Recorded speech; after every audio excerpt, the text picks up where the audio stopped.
Wilderness. The very stuff America was made of. And Americans too. Vast, yet intimate. Listen.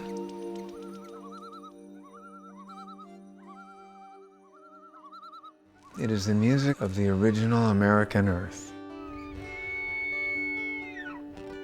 In 1964, Congress passed a law that began setting aside remnants of the untamed land that helped make this country great.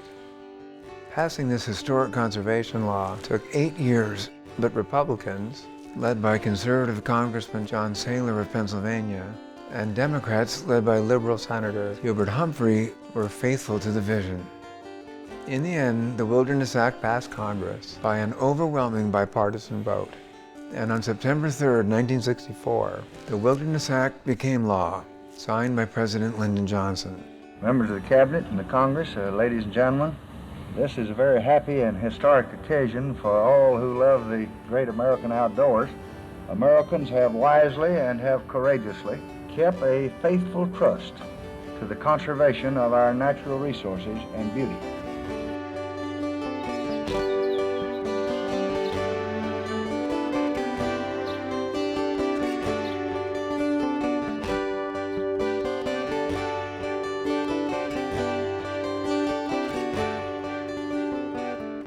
The Wilderness Act defines wilderness as an undeveloped natural area that is managed as free from human influence as possible.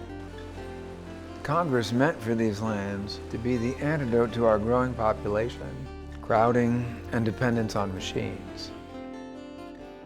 To millions of Americans, the wilderness is all this and more. It's central to their lives.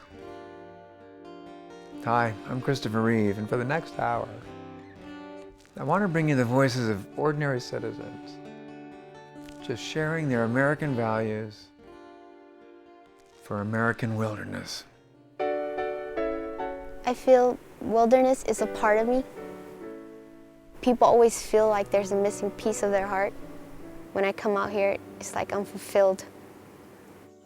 When I come here by myself, I feel tranquil. When I come here with children, I feel like I'm passing on something that was given to me, a gift, onto somebody else. If there was no wilderness, I think humankind would be lost. Without these places, we would be cold, hard. We wouldn't have any real foundation. I think wilderness says a lot about us as a nation. I think it speaks to our humility and our temperance and the fact that we were able to set these places aside. Sound and scent and touch, the feeling of the desert, the dry air on your skin, and the moist air of the Arctic on your face. It wakes you up and you join the human race.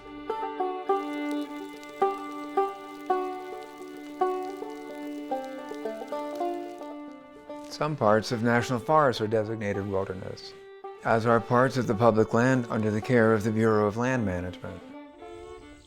Some parts of national parks have also been declared wilderness areas by Congress. Likewise, some U.S. Fish and Wildlife refuges are also wilderness. But regardless of which agency manages a wilderness, Americans value these areas for a wide variety of reasons. And often, these values develop from experiences early in life or values passed down through their families.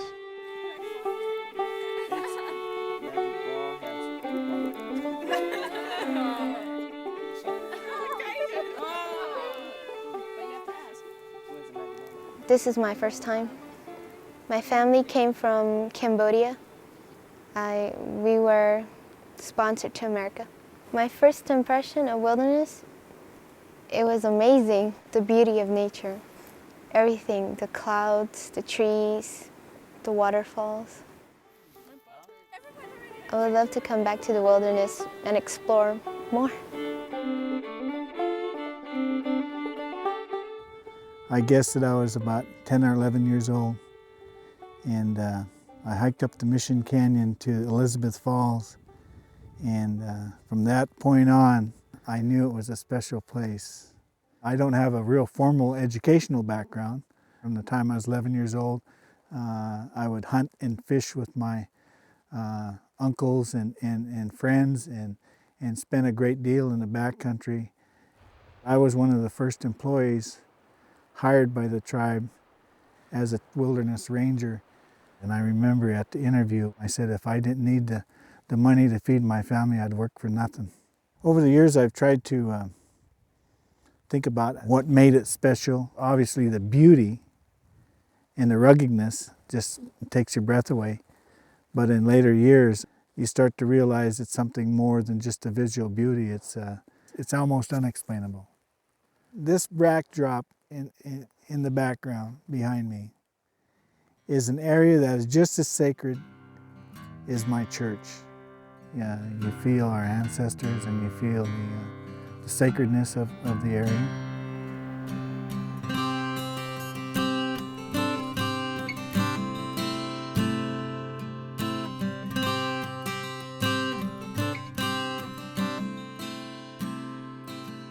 The first trip that I really remember was backpacking up the east side of the Sierra Nevadas over Kearsarge Pass in California. I've been disabled since infancy and walk with a leg brace and a cane, and at that time I could hike pretty well, I just couldn't carry extra weight, so my brother carried the weight for both of us. And that I think was the first time that I actually appreciated being away from a road where I had to be self-sufficient, and at the same time I could enjoy that freedom of being away from civilization.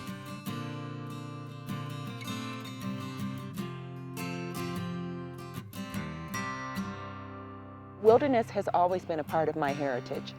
Growing up in Michigan, I canoed on the lakes. My father, grandfather, and great-grandfather all were hunters and fished. I was taught from a very young age to appreciate preservation of the wilderness, and I feel very fortunate that I had that type of upbringing, because many people, and particularly people of color, many people of color did not.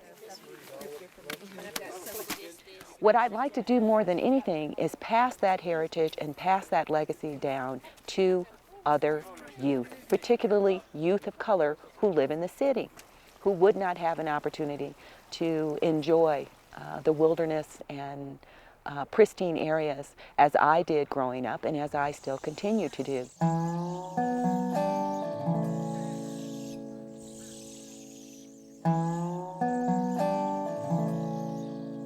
When I came to the Everglades for the very first time, I was in 6th grade. I came on a 3-day field trip. Those 3 days were just amazing. The crisp breeze, the animals, the sounds were so different from what I experienced back home, from what I saw on a day-to-day. It was a completely different world. It was almost as if I was not even on Earth anymore. I was transformed into a different person.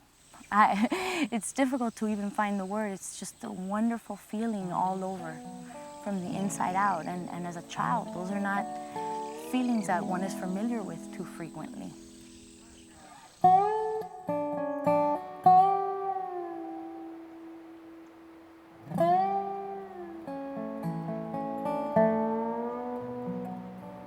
I grew up in Washington, D.C., and my father was the chief investigator for the entomology department in the Forest Service. And he loved the outdoors, and as soon as school was out and on the weekends, he'd take my brothers, Frank and John and me, out along the Potomac River, and he taught us all the plants and animals, and where the wild asparagus grew, and how to make fishing hooks out of twigs and ropes out of the inner bark of the basswood. And we would canoe and fish. He taught us a respect for nature and a love of it. And he would have us sit for hours beside a trapdoor spider, saying, "Oh, look, watch this now." and it was infectious. The silence and discipline of being out in the woods all added to a very rich life and a peaceful one.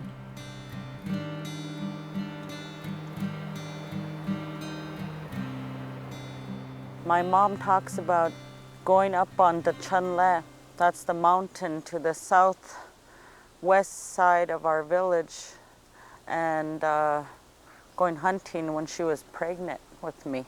And my earliest memories are, I don't know how old I was, but I was very, very young, and we were up on the mountain hunting, and I remember running up the mountain. I remember every feeling. I was cold, I was tired, I wanted to go back to camp.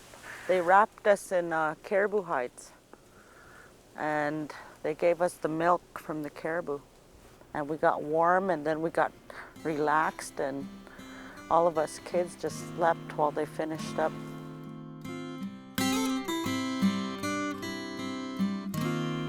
I spent the first 16 years of my life every summer in Yosemite National Park. And that was our family vacation. And the 2 weeks in Yosemite was pretty much what we could afford and what my father really enjoyed doing. And I saw my father in kind of a new light in those 2 weeks. I was able to interact with him and my mom and my family in ways that were new and different. Fishing with my dad in fairly remote parts of the park came to mean something very special to me. Took my first trip in wilderness with my two boys last summer, and I was impressed with the way we connected in that setting. We were interacting in ways that my father and I interacted back when I was their age. I'm a horse outfitter. A lot of outfitters are outfit mountain climbing expeditions, outfit hiking trips, outfit llama trips and goat trips and river rafting trips. Over the years, over the 35 years, I imagine that I've packed out over 2,000 people. I would imagine that thousands of outfitters make their living, or a good part of their living, taking trips into the wilderness. There isn't a positive, viable, sustainable economic use of wilderness. I'm one of them, and I believe in that. The flip side is that it's irrelevant. The flip side is that wild lands and wilderness exist for entirely other reasons. Wilderness exist in order to give the planet an opportunity to have spaces where nature can express itself without man's interference. So wilderness areas aren't locked up in the sense that they are of no use, because they're always of use, if to nobody else but the planet itself.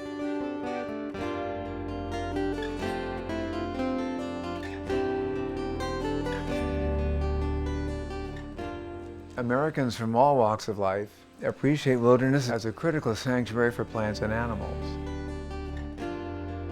We as humans, we tend to see things as we're the only ones out here. And everything in the world is a balance. We have to realize that no matter how tiny the creature we may not even see, it does serve a purpose in our world. If you start taking that away, then slowly but surely, you may not realize it right away, but at some point, it'll come back and it will affect you. It's our genetic endowment as a world community. I mean, they reflect this richness that we've been lucky to inherit, that without which our lives would be greatly diminished. We were the first tribe that designated an area for wilderness. If there was no Wilderness Act, then we would have been the first ones to create a wilderness, because we saw the value. What prompted the tribe to designate 89,000 acres as wilderness is that the front of these missions were being proposed to harvest for timber. most of our people, like myself, feel that not every piece of timbered area should be harvested or managed for monetary values. And so the Tribal Council designated this area as wilderness. The wilderness designation obviously parallels what the Federal Wilderness Act does, but I think ours is even stronger. We, for example, protect the grizzly bear in this area. We close off 10,000 acres from July 15th to October 1st every year, and we don't even allow our own members to visit that area, and they support that. I feel proud that there's a healthy grizzly population in the Mission Mountains. I think they're not only a sacred animal, but they're an animal that truly is an indicator species of what kind of a management job that we're doing as a tribe.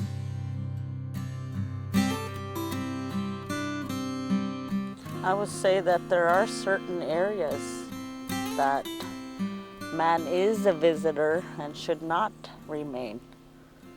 The birthplace and nursery of the caribou. Our people have always believed that it's sacred. We don't go there when they're using it to give birth to their young. We have to allow them that time, and our people also believe that about salmon spawning areas, about areas that are vital to the perpetuation of life. We leave these areas alone.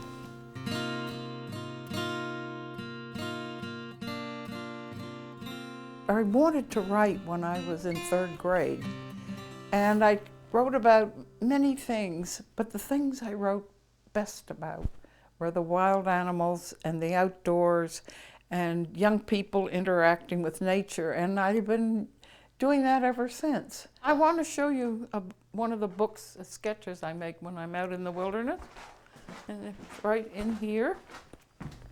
I love to paint. I felt very early on as a child when I began writing that if I could illustrate what I was doing, maybe that would move the feelings and I wanted to get across along a little better. Oh, they're beautiful. They're so graceful. And it adds to my writing, I think. It makes it a little more believable. Yeah, here's Julia the Wolf. This is the original cover. And my side of the mountain, this is the very first copy of that. First edition. It's sold, now it's sold over 8 million copies since it. Kids like it. They like to feel independent. This is my side of the mountain that won the Newbery honor. And again, these are the plants that I ate along the Potomac River with my father. I put them in the book, and I also showed them how to make wooden fish hooks from thorns and twigs, all the things that we did as youngsters. And I trained a falcon. So when Sam was hard up for food, I had him train a falcon, and then he just sailed right along. And Julia the Wolves, I wrote after I had spent a summer in the Arctic at the Naval Arctic Research Lab studying the wolf. She was my first female protagonist. When I was writing Julie, I thought, now I've been out doing all these things. This time I will make the protagonist a girl. And so I did. I want to save the places where all the unique plants and animals are. Even if I never go there, I'll never go to some of these wonderful wildernesses, but I want to know they're there. And I think most people do. Ultimately, what we're doing with wilderness protection is protecting wildlands that, in my opinion, have an intrinsic right to exist. The fact that they serve purposes to those of us who appreciate wilderness is wonderful. The fact that they serve as a control where we can compare what we've done to the world in our civilization to what was natural is of value. What counts for me is the fact that some of these places, some of these islands of wildness and beauty and silence and night skies are protected, inviolate, as the craziness of civilization encroaches upon it.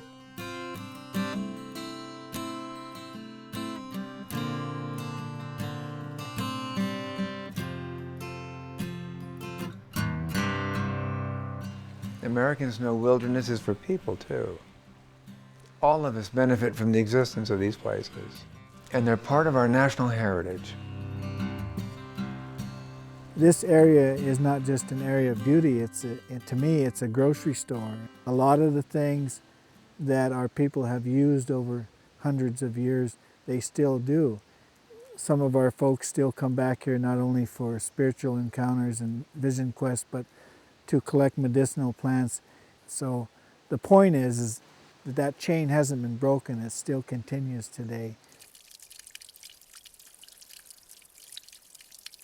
One can't put a price on essential elements like clean air, clean water, and an unpolluted environment. Protection and stewardship of the wilderness areas is not just for those who enjoy those areas, it's for everyone. I think that wilderness speaks to, it kind of lies at the heart of democracy in that it's open to all people. And I think that wilderness, along with all public lands, are going to become more and more important to the disenfranchised, the marginalized segments of our population, as a place to go, as a safe haven to recreate, but also a place that brings with it a lot of environmental services. Things like endangered species protection, wildlife habitat protection, soil, water conservation, air, water quality issues, the environmental system values that we get from wilderness areas certainly are a birthright of all Americans. These type of environments become that much more critical as we grow and continue to expand to our limits and beyond. It's very difficult for me to sit here and try to put a price tag on some of those values. They're priceless. What right do we have to take that away from our great-great-grandchildren? To take the air that they breathe, the water that they drink? What right do we have to deny them what we have today? We don't have that right. I think that one of the great things about our country is that we still have wildlands that are part of what our character evolved around. They helped us become who we are. And that kind of value, I think, maybe it's not obvious to people, but I think somewhere in our souls we know that that's important in this country. It's something we're proud of.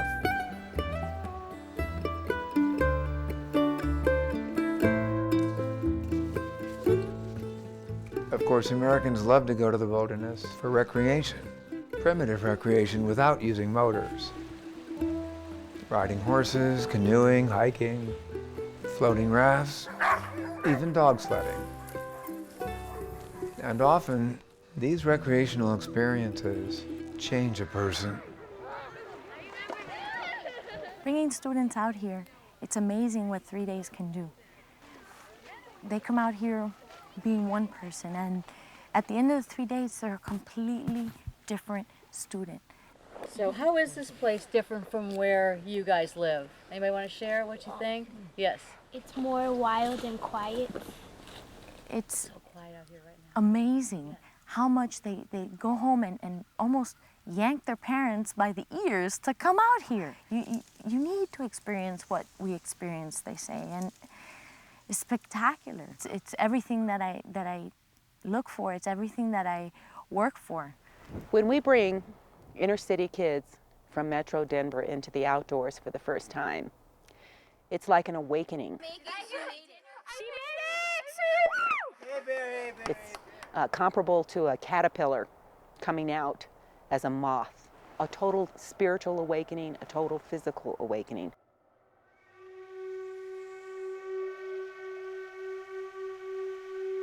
My greatest accomplishment would be hiking up all the way to the top of that mountain and staring down and seeing the beautiful valley below and feeling it. It was the most incredible thing I've ever felt in my life. It was beautiful. I think that I'm a different person out here. I'm not so worried. I'm not so anxious. I'm not tensed up like I was in the city. I feel like there's spirits out here, unseen spirits. I can hear the sound of the river flowing, just rushing softly. It's like a lullaby. No singing, but you can hear its rhythm. I can hear its beat, and I start to fall asleep. And then just the soothing, softly wind, the cold night. To sleep here, oh my, to sleep outside was my first time ever sleeping outside. I wake up early in the morning to see the sunrise and how it rises over the river and the mountains. It's really peaceful, especially by the water. Being in the wilderness relaxes me and comforts me.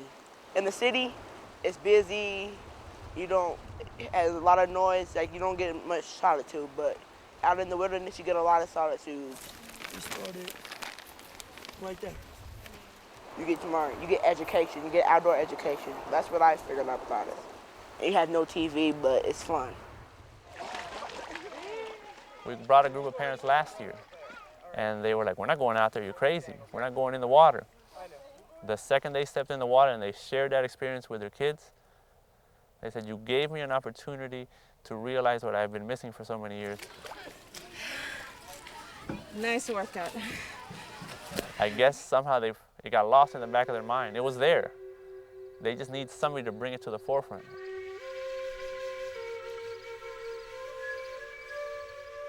The wilderness really brings out like truth in my eyes. It's the pureness back into the old ways. In the city, I just feel like I'm stretched in every which way, but now I feel like I'm whole again. It just brings me back to my roots, to my culture, just back to myself. You know, you see a lot of changes in people from the first day to the last day of the trip, and I think perhaps the most salient kind of change that you see, the most obvious one, are people that have very little confidence when they get there. I mean, something happens, that these people find something close to their center in this sort of primordial place. And people come out of there with a real, awareness of the fact that they've been a part of that landscape for 6 or 7 or 8 days. And I use that word carefully, that they've become a part of it, as opposed to apart from it. And that's, to me, the secret. That's what I try to do. I can still feel myself going off with my son Luke into a wilderness in Wyoming. It was this: a door had closed behind us, and there was such peace of mind along that trail that I have never found anywhere else. Just to remove the clutter from our life for 2 days and sit there with a child you love is an experience that lasts for years and years. In fact, I haven't camped out in a tent for quite a while, and I look at the woods as I drive through this glorious eastern deciduous forest and think, oh, just to crawl into a tent and spend the night again on the floor of this forest would be an experience. It's harder to crawl in and out of a tent at my age. That's the main problem. I'm going to try to get back up to the Arctic this summer, into that wilderness. When I sat out there on the sea ice and heard the song and the murmuring of the ice and the seals and the whales, and watched this vast world that would vanish, comes the sun of summer, and realize how fragile and amazing the wilderness is.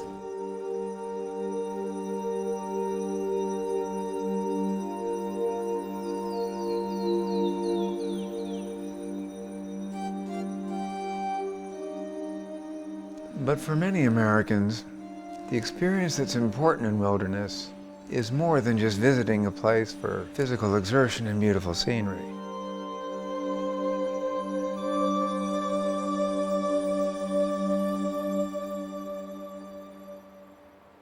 I couldn't walk until I was 5 years old, and my recreation, instead of running around screaming, consisted of observing the natural world, the wildlife around me, the plants, sensing what was going on with the wind, those kinds of things.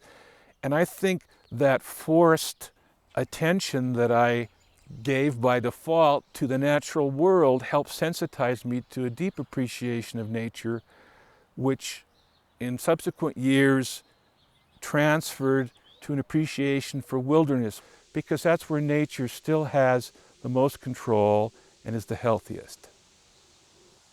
It's a place where I can slow down and think, and in many ways it's where I can measure my life. I can measure how I'm doing, because those distractions of civilization aren't present. And that's one of the great values of wilderness for me, just to sit quietly, to center myself. I remember the day that I found out that my mother had died. All I could do is go into wild country that afternoon. That was the only release for me. It wasn't visiting friends, it wasn't going to some social place. It was just going off by myself and rethinking my life and reorienting my life. And the place that I do that best is in wilderness.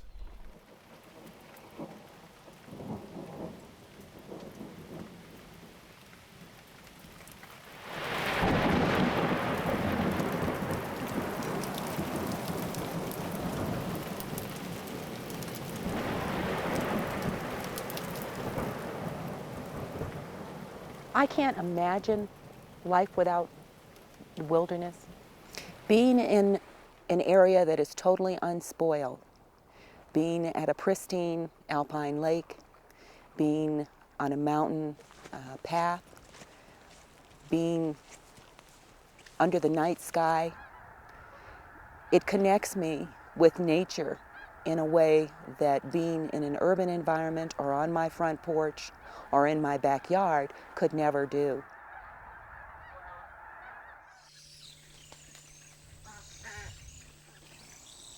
Places like this bring me hope. Without the sound of the birds, without the sound of the breeze through the sawgrass, without being able to canoe, without being able to see the moon rise in the middle of the day, strangely as it sounds, those are the things that make my life complete. They give me hope for a better tomorrow.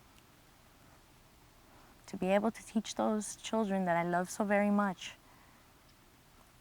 the importance of becoming an educated adult, the importance of getting out there in life and making that much more of a difference. The reason I guess that I keep coming back to this and have kept coming back to this over the years is it's just like seeing an old friend. You know, a sight that just absolutely triggers my most spiritual being. It just really hooks me every time. It's like coming home again. Anybody can have that connection if they're open to that connection. And I think that It's vital to our spirituality. Even in the European Bible, where was the closest connection between the prophets and the Creator? It was in the wilderness. And that's the same belief that our Native people have. When we need to go out to be close to the Creator, we go to these special places. I have to go someplace that's wild. I have to hear the wind. I have to hear the river. When I'm on the land, I become a whole person again. My eyesight becomes clearer. My hearing becomes clearer. My whole inner being becomes at peace with everything, and I feel like I am connected again. I think there's healing when you go out on the land. I believe that any person can go anywhere that is wild and natural, and they become closer to the Creator, to everything in our environment, and they become whole inside. If there were no wilderness, the United States would look just technology, just cars, machines. It would be nothing natural. Be dull, gray, metal. Wilderness it brings harmony.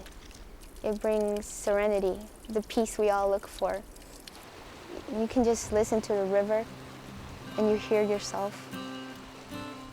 You can hear your own self echo inside.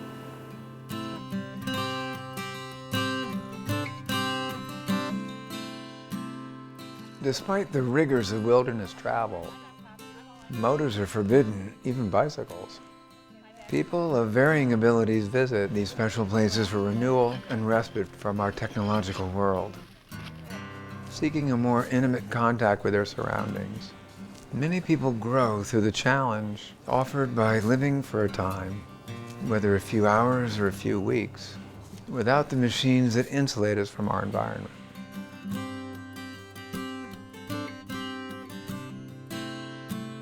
Over time, it's become harder for me to walk. When I was in my 20s, I could walk several miles a day. Now I can hardly walk any distance at all. And now the way I get into wilderness is either by horseback, by canoe or raft, or walking a short distance into the wilderness, which also is a wonderful experience for me still. The value of wilderness to me hasn't changed at all as my disability has progressed, because the things that I always valued in wilderness, those interests and needs haven't changed at all for me. People will sometimes say, well, gee, Greg, don't you think that to serve the disabled population, the aged population, it's important that we put roads and motorized access farther and farther into our wild country? And I always tell people that for me, that's not the case at all, because what I want to do is get away from the road, get away from motors. And if you push the threshold farther into the wilderness, I just have to go that much farther to start over for that experience I'm looking for.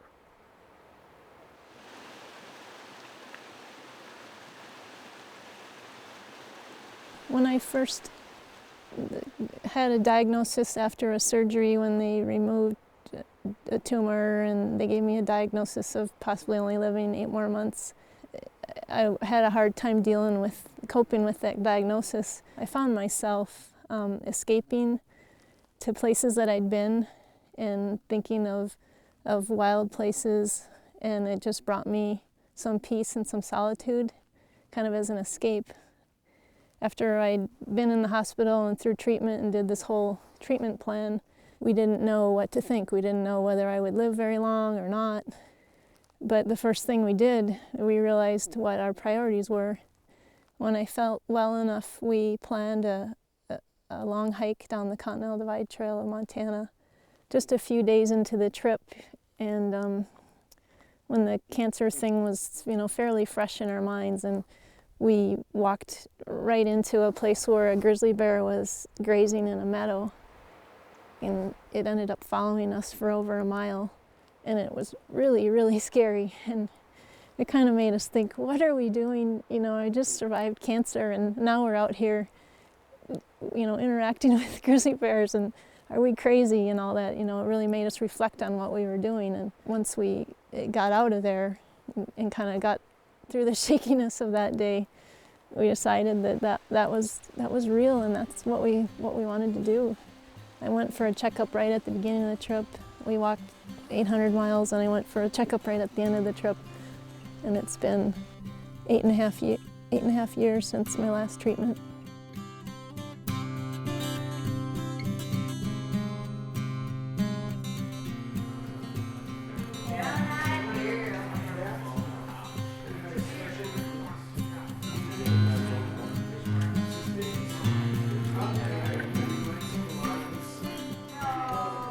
Interact Center is a theater and a visual arts gallery, and it's also a day program for adults with disability labels.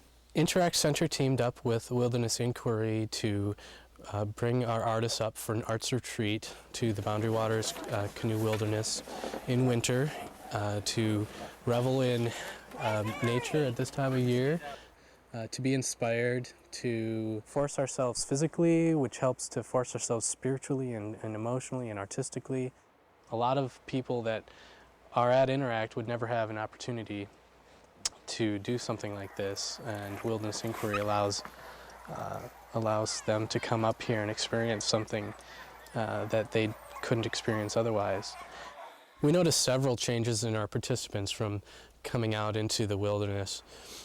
One change we found was that they discovered something about themselves, that they were capable of going beyond the barriers that people have placed on them. They live lives of barriers. You can't do this, you can't do that, you can't find professional training in your craft, you can't be a professional artist, a professional actor, you can't live on your own, you can't go canoeing.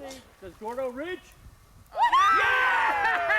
Are we perfect or what? We are. Taking people out into the wilderness releases them further from the boundaries that society puts on them. They relax and they let their artistic freedom out, and they create art that is inspired by the wilderness. But beyond that experience, coming back home, they then realize when they come up against a barrier that it's not a real barrier for them, it's a barrier that society has put on them, and that if they can think of a way around it, they can succeed, that becomes a possibility for them instead of a barrier.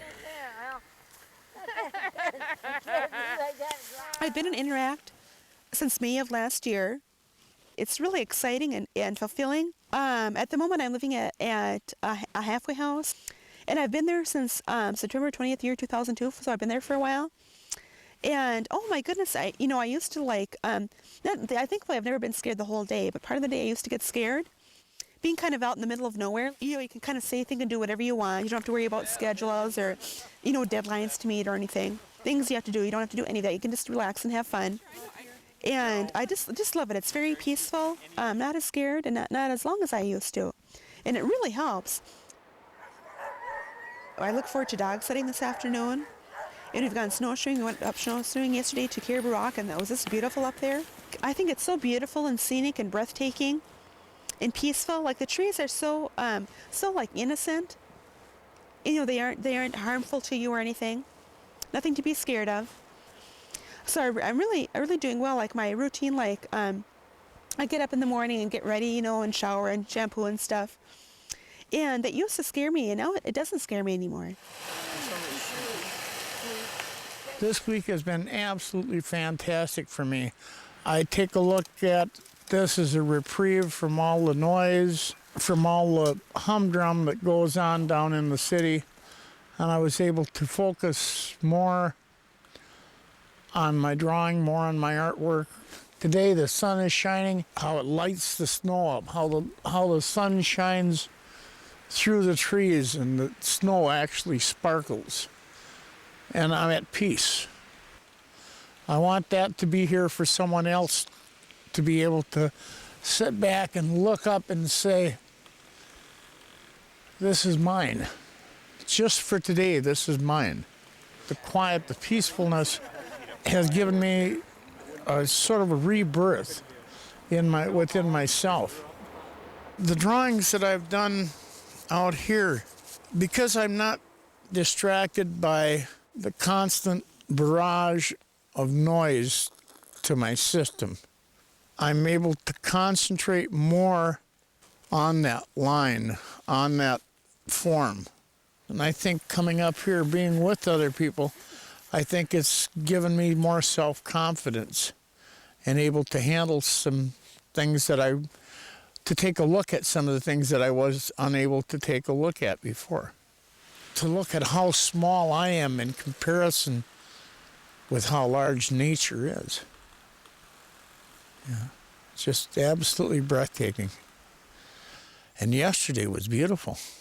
Oh, that was absolutely wonderful. I ached like a big dog when I got back, and I wore myself out. But the experience of going up there and the vision to be able to look over that valley with the snow and the distance that I could see. When I come back last night, I hurt so bad I wanted to cry, but I felt so good I wanted to just scream.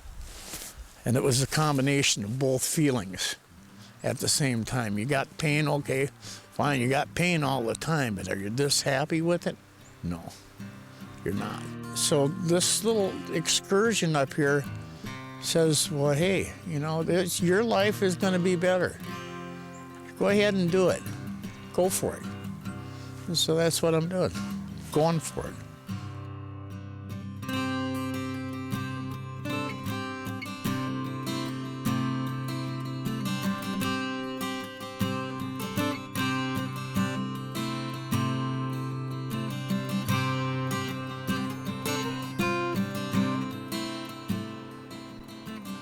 For many Americans, wilderness is so important to their lives that it's an essential part of the legacy that they wish to leave behind. For some, this means passing these protected areas and a love for them onto their children and grandchildren. Others communicate an infectious love of wilderness through their life's work. I used to take all my children when I went on these to write books, because I wanted to get their point of view. And now my granddaughters and grandsons are of the age that I can take them. And I really, when I write my books, I'm not lecturing and telling them to go out and save the wilderness. I want them to come to love them so much that they realize they must save them and that they will take care of their own little ecosystems and try to save them. They can do a lot. What is that?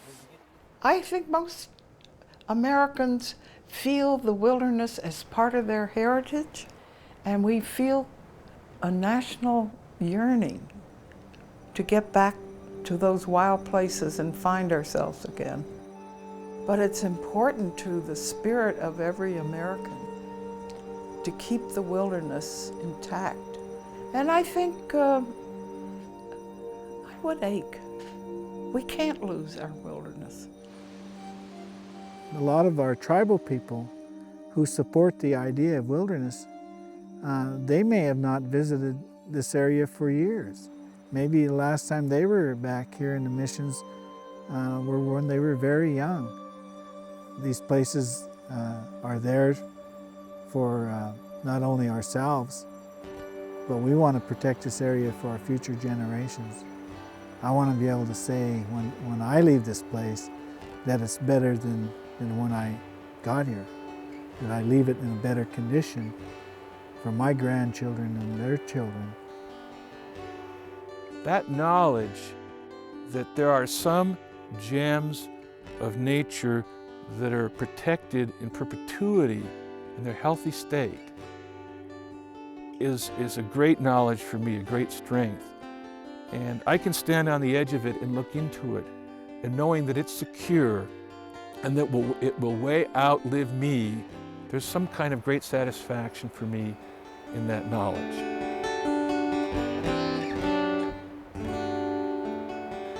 5-year-old daughter, and the kind of legacy that I'd like to leave for her is one which includes wild lands intact when she's 40 or 50 years old, to take her kids into the same place and have it be not unchanged, because it always changes, but for it to be still wild.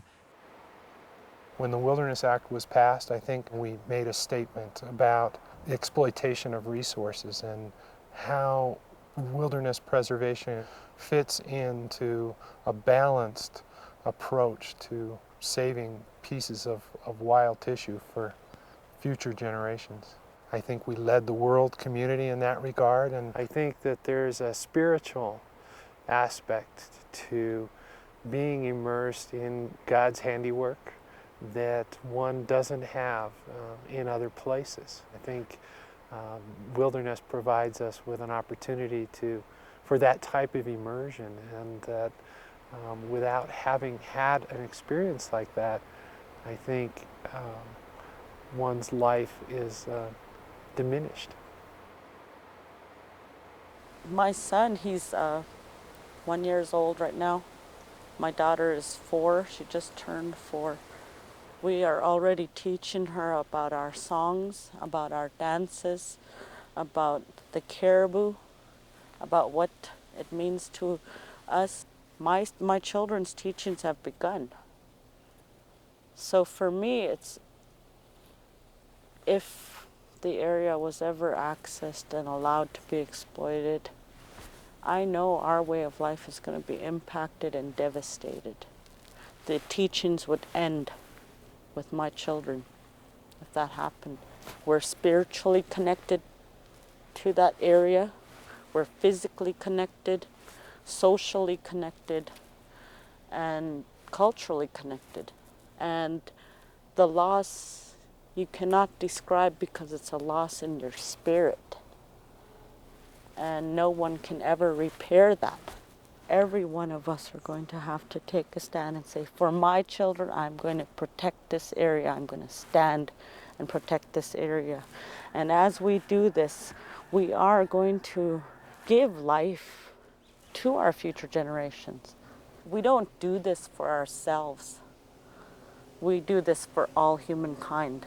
I live here, I work here, but I do care about what happens in Arizona, or what happens in Montana, what happens in the Everglades, because that's going to impact my children.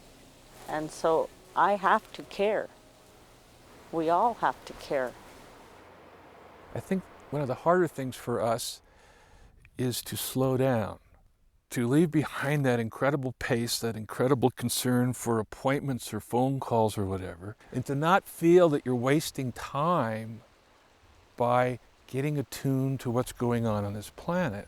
Don't worry about the daily pressures of your life. Take 2 or 3 hours and just stop and pay attention and listen and see what you start to feel and what perhaps will enter into your soul from that experience. At this age, I would love to go back to the Wind Rivers and just sit there again at the foot of a beautiful mountain by a lake and watch the Rocky Mountain sheep clamber up and down on their magic feet and just sit there for days, quietly watching.